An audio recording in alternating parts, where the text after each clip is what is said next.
Grabe Vency, sobrang laki na ng naipon niya sa bangko. Kuya Rab, hindi rin makapaniwala sa nakita. Umabot na nga ba ng 500,000 ang ipon ni Vency sa bangko mga kalingap? Gaano ba ito katotoo mga kalingap? Iyan po ay ating malalaman mamaya.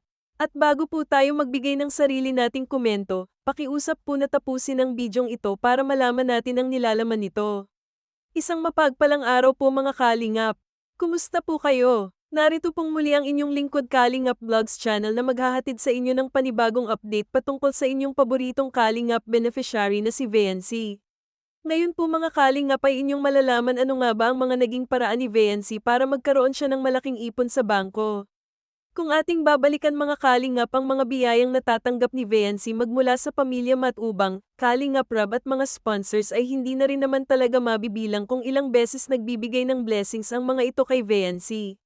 Madalas silang magpaabot ng biyaya sa pamilya ni Vency at sa aking opinyon ay kahit naman off-camera ay nagbibigay sila sa kanilang mga beneficiary dahil hindi lang naman for views ang adhikain ng Team Kalingap, especially ang ama ng Kalingap na si Val Santos Matubang at Kalingap Rab. Kundi ang layunin talaga ng Team Kalingap ay makatulong sa mga mahihirap at sa mga lubos na nangangailangan.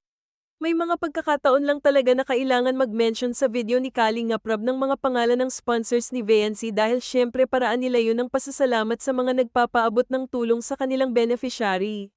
Kung susumayin ang halaga ng ipon ni Vency sa bangko ay humigit kumulang na nasa 100,000s na ito dahil every time na may nagpapaabot ng allowance kay Vency galing sa kanyang mga bigating sponsors ay hindi niya nakakalimutan na maglagay ng pera sa bangko. After magbigay ni Vency ng blessings sa kanyang mga magulang ay sinusunod niya agad ang pagde-deposit sa bangko para hindi niya ito magastos kung saan-saan lang. At kahit nga magulang niya ay nagsasabi na sobrang matipid daw si Vency. Minsan nga kahit kailangan na nitong gumastos ay hindi agad-agad naglalabas dahil may budgeting si Vency. Ibig sabihin kapag wala sa budget ni Vency ang isang bagay ay hindi niya ito pinupush lalo kung hindi naman kinakailangan. Halimbawa na lang natin mga Kalingap ang biyayang natanggap ni Vency magmula kay Tita Rexy kung saan ay binigyan siya ng allowance para sa bakasyon nila sa Palawan. Sa halagang 27,000 na natanggap niya ay mahigit sa 50% kaagad ang dineposit niya sa bangko. Ang iba ay binigay niya sa kanyang mga magulang. At ang natira na kaunti ay iyon ang ginamit niya na allowance papunta sa Palawan para pambili naman niya ng pasalubong pagbalik nila ng diet. Nakakatuwa naman talaga si Vency mga Kalingap dahil sa edad niya ay priority niya ang makapag-ipon sa bangko. Iniisip niya ang magiging kinabukasan.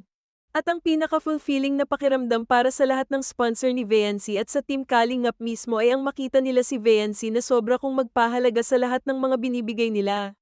Mas lalo pa silang gaganahan na magbigay dahil hindi nasasayang ang kanilang tinutulong. Sa halip ay mas lalo pang pinapalago ni Vency ang lahat ng kanyang natatanggap. Sa ganang paraan ay naipapakita ni Vency na hindi habang buhay ay nakasandal siya sa mga tumutulong sa kanya. Malaki ang possibility na pagdating ng araw o tamang panahon ay maibabalik ni Vency ang kabutihan na natanggap niya hindi man sa mga taong tumulong sa kanya kundi sa mga taong mas nangangailangan.